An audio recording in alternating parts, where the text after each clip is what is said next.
on parle de sondages. Les sondages ne représentent que les gens qui répondent au téléphone sur les enquêtes d'opinion. Donc ça représente pas les Français.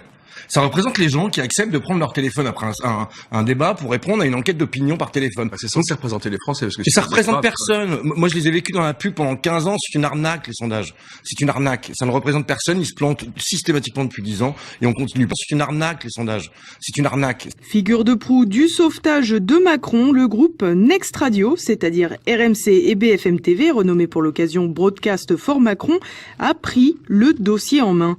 Dès l'aube, le lendemain du débat, le fiasco rhétorique du banquier était en opération camouflage.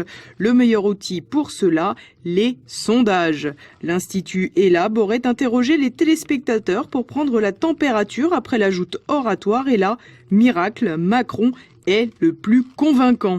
30% des sondés pensent que son projet est le meilleur pour la France. Et là, la marmotte, elle met le chocolat dans le papier d'alu. Information à prendre comptant. Si vous vous demandez comment les Français peuvent préférer le projet d'un candidat qui précisément n'a pas de projet, eh bien, arrêtez le mauvais esprit et faites preuve d'imagination. Comme à l'accoutumée, les autres médias de panurge ont suivi. Ainsi, France Info, jamais en reste, reprend la même information et en rajoute une louche. Après tout, on ne fait jamais assez allégeance. Un sondage Opinionway consacre encore Macron.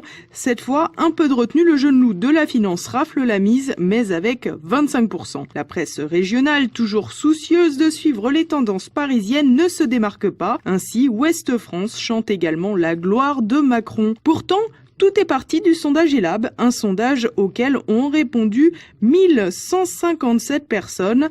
Pas grand monde, quoi. Pourtant, avec un panel aussi réduit, on arrive à une vague macronienne dans tous les médias. Il faut alors rappeler que le sondage d'ELAB a été commandé par BFM, cette chaîne info appartenant à Patrick Drahi, lequel, après avoir racheté SFR en 2014, a racheté le groupe Next Radio, BFM et RMC donc, pour le faire fusionner avec Altis Media, et ce, quand Emmanuel Macron était ministre de l'économie, ce qui lui a permis de donner son feu vert. La transaction finale a alors été ficelée par un certain Bernard Mourad, banquier d'affaires, ancien de chez Morgan Stanley. Actuellement, Bernard Mourad est un des proches d'Emmanuel Macron. La boucle commence donc à se boucler. Elle me dit, qu'est-ce qu'on peut faire? Je dis, écoutez, d'après ce qu'on m'explique, moi je découvre un peu le système, il faudrait acheter les sondages, et pendant 3 mois, quoi, même s'il n'y a qu'un mois avant l'élection, voilà, il faut leur lancer un message. Et puis peut-être, il me dit, mais pendant que vous y êtes, achetez TF1. Je dis, chiche. Et donc, Jamie Goldsmith, à la bourse, a acheté 4,99% de TF1 parce qu'il était bloqué, on n'avait pas le droit d'acheter plus. Jamie a acheté des sondages de 3 instituts pendant 3 mois. Qu'est-ce qui s'est passé? Il s'est passé qu'en 8 jours, tout a changé. En 8 jours, tout a changé. En 8 jours, on est passé de 2 à 10 dans les sondages. Et j'ai compris après, et en 8 jours, on a eu toutes les émissions, évidemment, de TF1, etc., 7 sur 7 d'Anne Sinclair, le 20h, etc. Et donc, en fait, ce que j'ai compris, c'est que pour faire de la politique à un haut niveau, il faut avoir un énorme budget. Ce n'est pas une question d'affiches, tout ça, de payer les avions, les trains. C'est pas ça, c'est les sondages. Si vous n'avez pas un gros budget de sondage, vous n'êtes pas dans l'offre, comme disent les sondeurs. C'est-à-dire, ils vous mettent dans l'offre si vous payez. Et en fait, les sondages qui paraissent dans les journaux, ils ne sont pas achetés par les journaux. Ils sont achetés par les hommes politiques.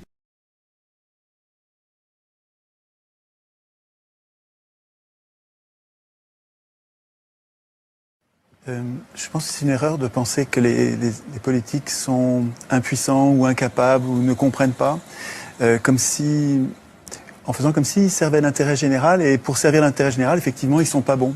Si on renverse la perspective en comprenant que finalement ces gens-là servent les intérêts de ceux qui les ont fait élire et qui sont les 1% les plus riches de la population, à ce moment-là, c'est pas du tout une catastrophe. Vous parlez de catastrophe, mais c'est une réussite formidable. Tout se passe comme prévu. La sécurité sociale est détricotée, le chômage se porte à merveille, ce qui permet de tenailler les salaires et d'avoir des bas salaires, donc des hauts profits. Donc tout se passe bien, en fait, du point de vue des 1% qui se gavent comme jamais les banques qui devraient être en prison pour faillite frauduleuse, leurs patrons se font mieux payer que jamais et arrivent maintenant au gouvernement des différents pays. Je trouve que la situation est pas du tout catastrophique pour ceux qui financent les campagnes électorales des élus. Et je trouve que là, de ce point de vue, c'est assez logique. Hollande, il sert les intérêts de ceux qui l'ont fait élire en le faisant passer à la télé, dans les journaux. Et pourquoi une banque achète Libération? Pourquoi une banque achète Le Monde?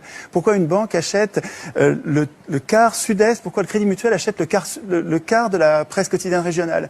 C'est pour gagner les élections. Et ensuite, les élus rendent des comptes à ceux qui les font élire. Le problème, c'est que nos élus ne doivent rien aux électeurs. Que vous votiez ou vous votiez pas, c'est pas vous, ce sera un autre. Ceux qui vont voter, c'est ceux qui regardent la télévision, qui sont pas politisés. Il faut qu'ils passent beaucoup à la télévision. Vous regardez les curseurs, c'est incroyable la similitude qu'il y a entre les courbes de passage à la télé et les résultats aux élections. Il suffit de monter les curseurs des challengers, vous les montez à 10, 15%, ça va donner l'impression de la pluralité. Et puis les deux partis qui ont la même politique de droite dure, qui s'appellent gauche et droite, mais en fait ils ont la même politique pour les industriels et les banquiers, les multinationales en fait. Ben, vous les mettez au curseur plus haut et ils vont être élus l'un ou l'autre, en fait. Peu importe, ils vont faire la même politique. Alors évidemment, les gens sont gentils, ils croient les candidats au moment des campagnes électorales, et c'est notre gentillesse qui fait la déception après. Mais enfin, après 200 ans d'échec du suffrage universel, qui permet aux riches d'acheter le pouvoir politique, depuis qu'ils écrivent les constitutions, ces gens-là ont mis en place un système, d'abord censitaire, là, au moins c'était clair, et ensuite universel, quand ils sont aperçus. Tocqueville disait très tôt, donc début du 19e siècle, il disait « Je ne crains pas le suffrage universel, les gens voteront comme on leur dira ». Et ça fonctionne très bien. Donc, le fait de désigner des maîtres au lieu de voter des lois est une imposture politique. Nous ne sommes pas en démocratie. En démocratie, nous voterions nos lois. Nous-mêmes, un homme, une voix pour voter les lois, pas pour désigner des maîtres. Le fait de nous imposer de désigner des maîtres est une supercherie. Ça donne un résultat plutocratique avec les riches qui dirigent depuis 200 ans. Alors aujourd'hui, on arrive dans une crise parce que le capitalisme n'arrive pas à verser suffisamment de salaire pour vendre leur camelote. Alors effectivement, ils prétendent que le système est en crise comme si c'était un accident. Mais c'est pas du tout un accident. Les choses se passent comme d'habitude, avec une impuissance politique. Vous avez raison sur l'impuissance politique, mais cette impuissance politique, elle est programmée. Il y a un endroit où il est écrit que le peuple n'a aucune puissance. Ça s'appelle la Constitution. Le problème, c'est que tout le monde s'en fout. Nous nous foutons de la Constitution. C'est bien fait pour nous. C'est pas la faute des affreux qui dirigent, c'est notre faute à nous de pas écrire notre Constitution dans laquelle nous prévoirions notre puissance. Le référendum d'initiative populaire, les élections sans candidat ou les élections avec des primaires et avec l'impossibilité pour les condamnés de se représenter, etc. Notre impuissance tient à notre démission du processus constituant. Et tant qu'on bavarde sur ce que font les représentants politiques qui sont les représentants des riches, on passe à côté de la cause. Tout le monde est très copain, tout le monde s'entraide, tout le monde se connaît. Je vais te les présenter. Serge Dassault, 5e fortune de France, est un grand industriel de l'aéronautique et de l'armement, grand patron du journal Le Figaro. Un de ses collègues, c'est Patrick Drahi, qui possède le groupe Altis, dans lequel on trouve des journaux et des entreprises. Et en plus de cela, Patrick est le principal actionnaire de la chaîne de télé BFM, qui appartient à son collègue Alain Veil. Il y a peu, Patrick et Alain étaient tristes, car le président d'Altis, Bernard Mourad, a décidé de les quitter pour rejoindre l'équipe de campagne d'Emmanuel Macron. Bernard Arnault est le grand patron de l'entreprise LVMH, qui possède des entreprises notamment de luxe, des journaux et radios classiques. Bernard, c'est aussi un mec sympa, car au conseil d'administration de LVMH, il a mis des super copains à lui. Bernadette Chirac et Charles Wiener de Croisset, qui est conseiller chez la fameuse banque Goldman Sachs. Tu sais, la banque qui a fait de son mieux pour gérer les comptes de la Grèce. Bernard Arnault y a aussi mis son meilleur copain, Nicolas Bazir. C'était le témoin de Sarkozy lors de son mariage avec Carla Bruni. Et en plus, il est associé gérant à la banque Rothschild et fait aussi partie du conseil d'administration d'Ipsos. Enfin, Bernard a placé au secrétariat général de LVMH Gabrielle Gallard, tu sais, la femme de Benoît Hamon. Le super copain de Bernard Arnault, c'est Xavier Niel. Bah oui, Xavier est marié avec la fille de Bernard, c'est beau! Et Xavier, c'est le grand patron des journaux Télérama et Le Monde. Martin Bouygues, lui, est le grand patron des chaînes de télé TF1, LCI et NT1 et de la société de transport Alstom. Martin a de super employés chez TF1. Patrick Lelay, qui est lui-même le grand patron d'Endemol. Ce que nous vendons à Coca-Cola, c'est du temps de cerveau humain disponible. Nonce Paolini et Gilles Pélisson. Gilles fait même partie d'un club hyper select, le MEDEF. Arnaud Lagardère est le grand patron de maisons d'édition, de journaux, d'un site internet recommandable, de la chaîne Relais, de chaînes de télé, de radio et même de salles de spectacle. Vincent Bolloré, 10e fortune de France, est le grand patron de la multinationale Vivendi, de plusieurs chaînes de télé, des cinémas Pathé, de la société de production Universal, de journaux gratuits, mais aussi de CSA. Jean-Bernard Lévy était ministre sous François Mitterrand, puis il a travaillé pour Lagardère et Bolloré. Il a aussi beaucoup travaillé à la Société Générale et chez Thales. Et là, en ce moment, il est le président de Vivendi, l'entreprise de Bolloré, et le grand président d'EDF. Il a aussi été le président de BG. Ah oui, je connais ces noms. Oh là là, ce sont d'ingénieux hommes très courageux qui travaillent dur pour le bien commun. Grâce à eux, je suis informé de tout ce qu'il se passe dans le monde et je peux acheter plein de trucs très chouettes. Par contre, il y a des noms que je ne connais pas. C'est quoi EBG? C'est quoi Ipsos? C'est quoi CSA? C'est bien le truc de surveillance des programmes télé? Et non, Ipsos et CSA, ce sont des instituts de sondage. Tu sais, c'est ce qui t'informe de ce que pensent d'autres gens comme toi en France. Ah oui, c'est eux qui disent que Macron c'est le nouvel homme fort et qu'il y a des chances qu'il gagne les élections présidentielles. Et Hamon aussi, ça a l'air d'être un mec trop sympa qui pense aux autres. En fait, ce sont des mecs de gauche, donc ils sont intègres, on peut leur faire confiance. Sans doute, au pire, il y a toujours France Info ou France Inter qui font partie de Radio France. En effet, ça appartient directement à la République française. Et pour être sûr d'être bien informé, le président Mathieu Gallet a nommé comme directeur des ressources humaines Jean-Claude Luciani, l'ancien conseiller social à Bercy d'Emmanuel Macron. Comme ça, on peut être sûr que les informations données sont justes. Mais les instituts de sondage, si certains appartiennent à ces grands patrons trop sympas, il n'y a pas de risque qu'ils nous mentent? Comment ça marche un sondage? Alors, pour faire un bon sondage, l'Institut va demander à un panel de Français leur avis, par exemple sur les élections. On est 66 millions de Français, donc s'ils demandent à 2000 Français leur avis, par téléphone ou par questionnaire internet, il faut qu'il y ait plus de femmes que d'hommes, qu'il y ait une proportion de cadres, d'ouvriers, de chômeurs, etc. Ah non, peut-être pas les chômeurs. Ils ne sont pas toujours reconnus comme une catégorie socio-professionnelle lors des sondages. Génial, ah bah c'est représentatif.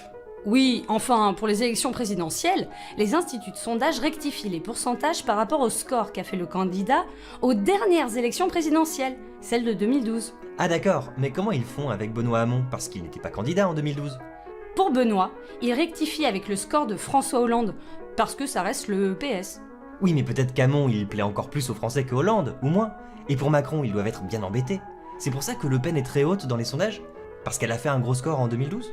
Peut-être, on ne peut pas trop savoir. Et puis, les instituts de sondage rectifient aussi les scores par rapport aux législatives de 2012. Ça explique peut-être pourquoi Mélenchon est rabaissé dans les sondages actuels, vu les scores du Parti communiste aux législatives. Même si Mélenchon ne fait pas partie du PC. Ah là là, j'aimerais bien qu'un institut de sondage m'appelle. Tiens d'ailleurs, tu connais quelqu'un qui a participé à un sondage? Parce que moi non. Moi non plus. Mais si ça t'intéresse, tu peux devenir panéliste. Panéliste? Panéliste! Tu vas sur le site d'un institut de sondage. Sur certains, tu peux t'inscrire pour répondre à leur sondage. Génial, et on est payé pour ça? Alors, officiellement, non, c'est interdit. Sinon on pourrait croire qu'on a acheté ton avis. C'est logique. Et officieusement? Pour te fidéliser, l'institut de sondage peut organiser des jeux concours. Ou alors, tu peux cumuler des points par nombre de sondages auxquels tu as répondu. Et j'en fais quoi de mes points? Tu les échanges contre des cadeaux, une bouilloire ou un jeu de domino par exemple. Ah, oh, c'est toujours ça de gagner. Quels instituts de sondage utilisent des panélistes? CSA, Ipsos, Harris Interactive et IFOP notamment. CSA et Ipsos appartiennent à ces grands patrons courageux et sympas. Mais moi j'aime la neutralité, alors je vais plutôt tester les deux derniers que tu m'as donnés. Tu as raison. En plus, Harris Interactive et IFOP font partie de grands clubs afin de ne pas dire n'importe quoi. Des clubs? Des clubs de quoi? Des clubs privés, on n'y entre pas comme ça. Déjà, il faut enregistrer un certain chiffre d'affaires. Il faut connaître de bons amis qui vont t'aider à t'intégrer. Et surtout, il faut beaucoup travailler. Wow, heureusement que ces clubs sont là pour encadrer les sondages. Alors raconte, c'est quoi ces clubs? Il y en a des petits, comme ADTEM, qui est l'Association nationale des professionnels du marketing. Tu as aussi IREP, l'Institut de recherche et d'études publicitaires. Et enfin, tu as ASOX, qui est une association des sociétés d'études de l'opinion et du comportement dans le domaine de la santé. Le but d'ASOX est de fédérer les sociétés d'études de marché spécialisées dans l'univers médical, de développer et renforcer les relations avec l'industrie pharmaceutique et de créer des relations entre laboratoires et sociétés d'études. Attends, c'est quoi le rapport entre un institut de sondage et des associations de marketing ou de publicité? Ah bah ça, je ne sais pas. Les instituts de sondage font partie de clubs comme ça, c'est tout. Tu as dit que ces trois-là, ce sont des petits clubs. C'est quoi les plus gros auxquels sont inscrits les instituts de sondage? Il y a ESOMAR. Sur leur site internet, il y a écrit « En devenant membre d'ESOMAR, vous rejoignez un réseau de 20 000 professionnels du secteur, ce qui vous donne accès aux personnes, aux informations et aux outils dont vous avez besoin pour faire croître votre entreprise. » Là, je commence à être perdu. Tu viens de dire qu'ESOMAR, c'est pour les entreprises. Mais un institut de sondage, ce n'est pas une entreprise. Bah, un peu. Souviens-toi, CSA appartient à Bolloré, et Bernard Arnault a un de ses copains qui gère Ipsos. Mais tu sais, dans le club ESOMAR, chaque année, il y a un concours. Les entreprises ou instituts de sondage adhérents peuvent rédiger un article qui explique comment ils ont bien fait leur travail. Ah ouf, j'ai eu peur. Et on sait qui a gagné une année? Oui, en 2015, c'était l'institut de sondage BVA, le 3e de France et le 25e au monde. Génial. Et il parlait de quoi leur article? Le titre c'était French Government Nudge Me Tender. Le gouvernement français, en 2015? C'est quand Manuel Valls était Premier ministre? Et quand Macron était ministre de l'économie? Oui, et comme l'article date de 2015, on peut penser que ça comprend aussi l'année juste avant, vu que ça fait un peu comme un bilan. Donc que ça comprend le premier gouvernement Valls avec Benoît Hamon quand il était ministre de l'Éducation nationale. En tout cas, l'article expliquerait comment l'Institut de sondage a bien travaillé avec le gouvernement français. Et ce serait pour ça que BVA a gagné le concours d'ESOMAR. Ok. Et ça veut dire quoi, Nudge Me Thunder? C'est là où l'Institut de sondage BVA est rigolo, car c'est un jeu de mots avec la chanson d'Elvis Presley, Love Me Tender, où ça parle d'amour. Ah, donc c'est gentil. Et c'est quoi nudge? Le nudge, c'est un concept décrit ainsi. Mettre les individus dans un contexte de choix qui les incite à adopter un comportement spécifique recherché. C'est un coup de pouce pour modifier les comportements qui permet d'utiliser le levier de la norme sociale et de faire adopter de nouveaux comportements de manière très efficace et à moindre coût. T'as un exemple? Eh bien, par exemple, dans un supermarché, on se rend compte que les gens achètent en moyenne 3 boîtes de soupe par personne. Ah oui. Pour doper les ventes, on va juste mettre un panneau avec une promo genre réduction pour l'achat de 7 boîtes de soupe. Cool, on fait des économies. Oui, à condition que tu aies envie de manger de la soupe pendant plusieurs jours. Et alors c'est quoi le rapport avec le gouvernement français? Eh bien, l'article expliquerait que l'Institut de sondage BVA aurait aidé leurs clients à utiliser le nudge pour influencer ce que pensent les Français. Leurs clients?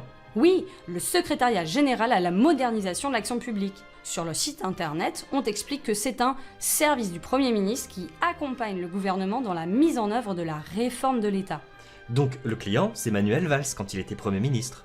Lui, mais pas seulement, car dans ce secrétariat général, il y a aussi le secrétaire d'État chargé de la réforme de l'État et de la simplification, et le ministère de l'économie, de l'industrie et du numérique. Donc le client, c'était Manuel Valls, et qui d'autre? Eh bien, Jean-Vincent Placé, Pierre Moscovici, Jérôme Cahuzac, Benoît Hamon, Bernard Cazeneuve, Michel Sapin, Arnaud Montebourg, Emmanuel Macron et j'en passe. Ok, donc si je comprends bien, l'Institut de sondage BVA a montré à ces gens-là comment manipuler l'opinion publique à leur avantage. Manipuler, oui et non. BVA est comme un prestataire de service en plus d'être un institut de sondage. Sur leur site, il est bien dit. Nous adaptons nos méthodes à vos problématiques avec souplesse et réactivité. Et que leur but est d'adapter nos solutions à vos besoins. Et ça a donné quoi précisément? Eh bien, en avril 2015, le sondage BVA disait que 65% des Français voulaient que François Hollande s'occupe de l'emploi et que 94% voulaient qu'il annonce des mesures pour faire baisser le chômage. Et après, il y a eu la loi El Khomri. Les gens n'étaient pas contents. Tout à fait. Et BVA ne pouvait pas non plus minimiser les manifestations. C'est pour ça qu'en avril 2016, leur sondage pour Orange et iTélé disait qu'à peine 56% des Français soutenaient les manifestants et que 49% seulement voulaient un retrait total de la loi. C'est tout? Ce n'est pas beaucoup.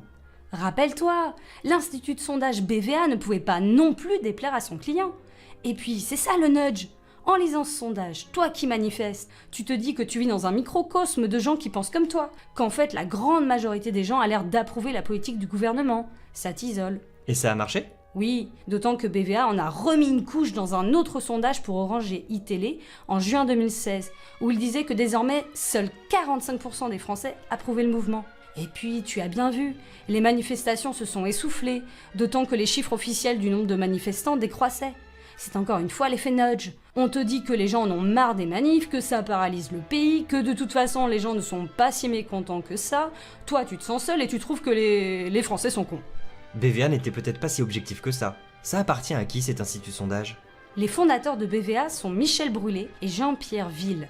Tous les deux, ils ont travaillé à l'institut de sondage IFOP avant de créer BVA. Michel, en plus, il siège au Syntec. Allons bon, c'est quoi ça encore? Le Syntec, c'est un syndicat des professionnels de l'ingénierie, du numérique, des études, du conseil, etc. Je parie qu'il y a un loup. Oui, le Syntec est membre du MEDEF. Donc BVA, institut de sondage, apporte en plus des sondages des conseils au gouvernement français et fait partie du MEDEF? Ce monde me semble de moins en moins idyllique. Si on connaissait leurs partenaires à ce Syntec, on saurait à quoi se fier. Les partenaires du Syntec, et donc du MEDEF, ce sont Kantar, Via Voice, Yakas, YouGov, l'Argus de la Presse, Occurrence et bien d'autres. Ça fait poupée russe ton truc. Ou toile d'araignée, je vais t'éclaircir ça. On part du MEDEF. Dans le MEDEF, tu as le syndicat des professionnels de l'ingénierie, du numérique, des études, du conseil, etc. qui s'appelle le Syntec. Dans le Syntec, tu as les clubs pour les instituts de sondage dont on parlait tout à l'heure, ADTM, IREP, SOX. Dans le Syntec, tu as aussi carrément des instituts de sondage, Kantar et Via Voice. Toujours dans le Syntec, tu as l'Argus de la Presse, une entreprise qui aide d'autres entreprises à maîtriser sa réputation et son influence, mesurer et nourrir sa stratégie de communication, construire sa stratégie de développement. Il y a aussi Occurrence qui est un cabinet d'études et de conseils en communication.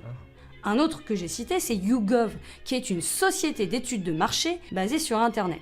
Enfin, tu as Yacast, qui est une société d'études et de technologie spécialisée dans la veille des médias audiovisuels, dont les clients et partenaires sont Radio France, le gouvernement français, Universal et le groupe Lagardère. Lagardère? Tout à l'heure tu disais que Jean-Bernard Lévy avait travaillé pour Lagardère et Bolloré, et qu'il était aussi le président de EBG. C'est quoi EBG?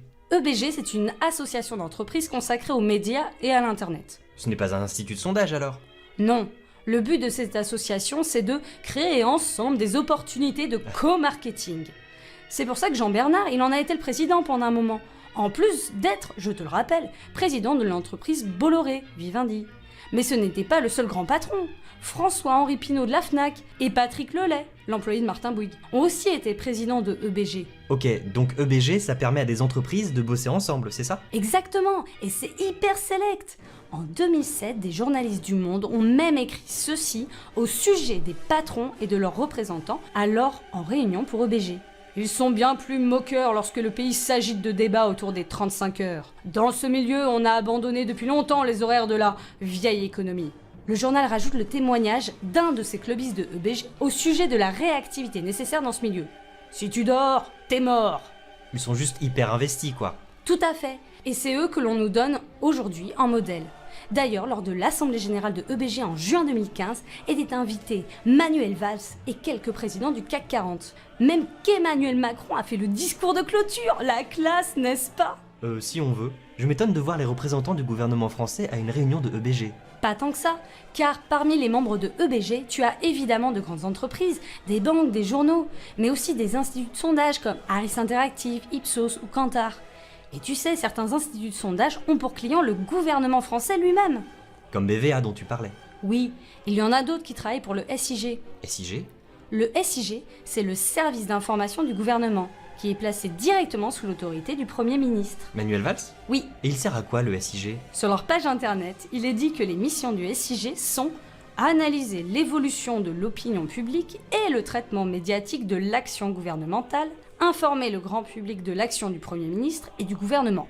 En fait, le SIG, ça sert à faire leur pub et à savoir ce qu'on pense d'eux. Et c'est lesquels ces instituts de sondage qui les aident? Le seul qu'il dit, c'est Opinionway, qui fait partie des OMAR, le club privé où BVA avait gagné le concours du meilleur article 2015. Ok, et qu'est-ce qu'on sait sur Opinionway? Ils font des sondages politiques et des études marketing. Ils disent que nos approches s'appuient sur une proximité avec le monde des médias, qu'ils font des missions récurrentes auprès des ministères, des partis politiques. Opinionway réalise un baromètre très régulièrement de l'opinion publique sur divers sujets, pour Le Figaro et LCI. Attends, ils travaillent pour des partis politiques? Oui, sur leur site, ils disent qu'ils ont comme client l'UMP. Et c'est logique. Le directeur d'Opinionway, Hugues Cazenave, a commencé sa carrière au cabinet de Gérard Longuet, qui a été RPR puis UMP. Ah bah du coup, on peut penser que les sondages d'Opinionway sont orientés. Je pense que je prendrai avec des pincettes leurs futurs sondages.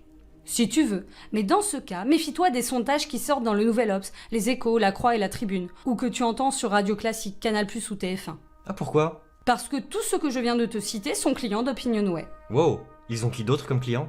Tu as des marques comme L'Oréal, Air France, la Banque Postale, mais aussi le MEDEF et le SIG. Bon, tu m'as cité Opinionway et BVA comme institut de sondage, mais tu parlais d'Ipsos tout à l'heure. Oui, et Ipsos c'est même le 3e plus important institut de sondage au monde. Entre 1981 et 2007, Ipsos avait même le monopole des sondages, c'était le prestataire attitré du gouvernement français. Ah, c'est pour ça que leur nom me dit quelque chose. Pour les avoir choisis pendant si longtemps, Ipsos doit être plutôt intègre. Je te laisse ça à ta conscience. Ils ont racheté il y a quelques années un autre institut de sondage appelé Sinovat. Et? Parmi les clients de Sinovat qu'Ipsos a récupéré, il y a la Française des Jeux, Total, Microsoft, Coca-Cola, Monsanto. Monsanto? La compagnie américaine qui utilise les OGM? Oui, c'est bien eux. Ouais, enfin Ipsos, ils ont des clients, voilà quoi, c'est le business. C'est vrai, c'est juste un peu gênant peut-être qu'Ipsos réalise des sondages pour Monsanto qui peuvent être biaisés juste pour leur faire de la pub. Ouais, enfin là il y a un article du Monde de janvier dernier sur les primaires du PS qui dit « Les sondages sont volontiers accusés de fabriquer l'opinion publique, voire de pervertir l'esprit des électeurs ». On peut penser ça. Continue. L'enquête électorale du Centre de recherche de Sciences Po, CEVIPOF, réalisée par Ipsos Soprasteria en partenariat avec Le Monde, apporte la démonstration inverse. Ouais. Menée du 10 au 15 janvier 2017, auprès d'un panel représentatif de 15 921 personnes âgées de 18 ans et plus, régulièrement interrogées depuis novembre 2015, la 10e vague de cette enquête inédite par son ampleur confirme en effet les tendances observées. Oui, alors déjà, première chose qui gêne, c'est le partenariat d'Ipsos avec Soprasteria. Allons bon, et pourquoi? Parce que l'entreprise Soprasteria fait du conseil et de l'intégration de gestion d'infrastructures, qu'elle a créé la société Evolan en 1999 pour faire de la gestion de crédit aux entreprises, qu'une partie est détenue par la banque BNP et qu'enfin elle a été verbalisée en 2015 par l'inspection du travail à hauteur de 4,5 millions d'euros. Et pour quel motif? Eh bien, l'inspection du travail a exigé de Soprasteria qu'il réalise une enquête sur ses employés, car la durée légale du travail ne semblait pas respectée, et qu'un employé s'était même suicidé. Mais Soprasteria n'a pas fait l'enquête demandée, et donc a été verbalisée.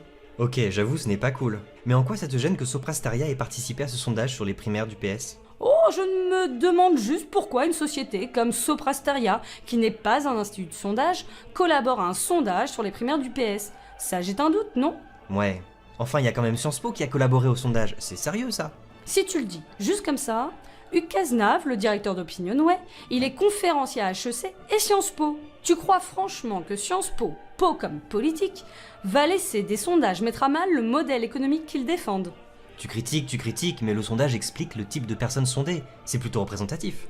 Certes, on comprend bien que ce sont des panélistes, vu que ça fait plusieurs mois qu'on leur demande leur avis. Bref, alors admettons qu'on ne puisse pas se fier à Ipsos, il reste CSA dont tu as parlé. Oui, l'institut de sondage CSA, qui utilise aussi des panélistes, a pour société mère le groupe Bolloré. Et Harris Interactive? Cet institut de sondage a plutôt une bonne politique envers leurs clients.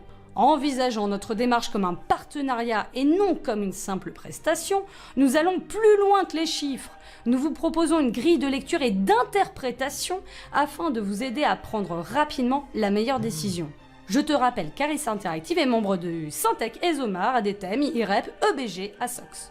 Harris Interactive, c'est anglais comme nom ça? Non, c'est américain. C'est là où les poupées russes dont tu parlais tout à l'heure interviennent.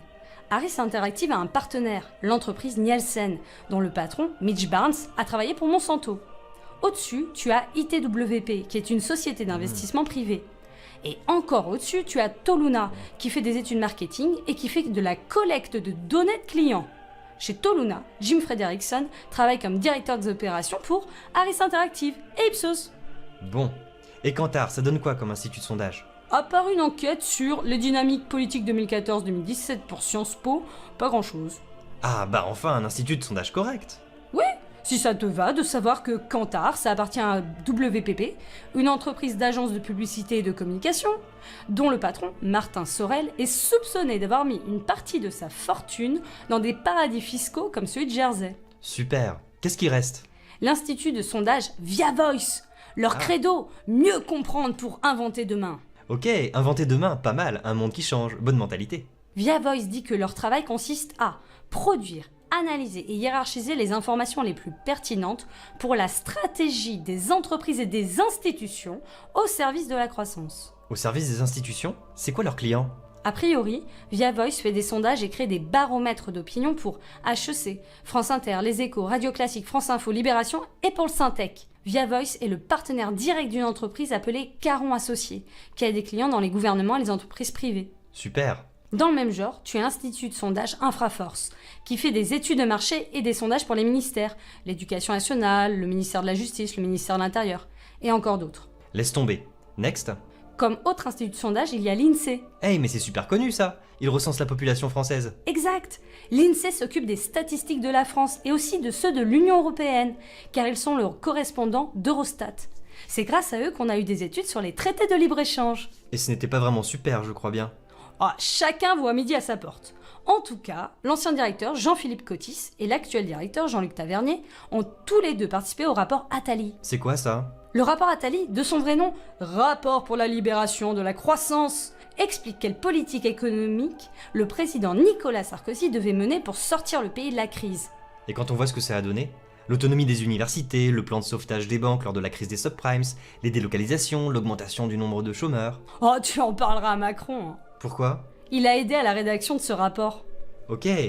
Enfin, pour en revenir à l'INSEE. Oui, je repensais. Jean-Philippe Cotis, l'ancien directeur de l'INSEE, il a travaillé au FMI. Le Fonds monétaire international, celui qui oblige les États à mener des politiques libérales en échange de prêts, là où il y avait Strauss-Kahn et où l'actuelle directrice générale est Christine Lagarde. C'est bien ça. Ok, bon bah l'INSEE, ça ne m'a pas l'air très fiable. Y a quoi d'autre encore comme institut de sondage? Il existe l'institut de sondage ELAB. Sur son site, il dit « Nous concevons des stratégies de communication pour faciliter la mise en mouvement du débat public. Et nous sommes des ingénieurs du message. » Ok, suivant. Tu as l'institut de sondage Odoxa. C'est tout récent, il a été créé en 2014. Bon, Odoxa est membre du Syntec. Pas mal. Par contre, pour la qualité des sondages, à toi de voir. Le président, Gaël Slimane, chroniqueur sur BFM Business, a dit en interview avoir fait appel à 137 personnes qui étaient sûres de participer aux primaires des Républicains pour faire son sondage. C'est loin d'être représentatif, ça. Sinon, tu as l'Institut de sondage Polling Vox, qui fait des sondages d'intention de vote, du conseil stratégique dans le cadre d'une campagne électorale. Mince, peut-être que leurs sondages sur les élections présidentielles ne sont pas si neutres s'ils travaillent avec les candidats. Bon, j'ai un dernier institut de sondage pour toi. IFOP. Eh mais on en a parlé tout à l'heure de celui-là. Oui, il est membre du Syntec, ESOMAR, ADTM, IREP et du MEDEF. Génial. Qui dirige? La vice-présidente. Une femme, c'est cool ça. C'était Laurence Parisot. Ah carrément, la présidente du MEDEF. Oh, ça a changé depuis, hein. Encore heureux.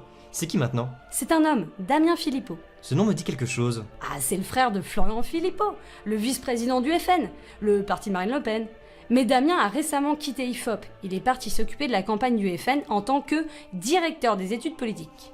Oh là, attends, tu fais un tableau conspirationniste. Tu ne vas pas me dire qu'il y a un énorme complot pour faire élire par exemple Macron face à Le Pen ou Hamon face à Mélenchon?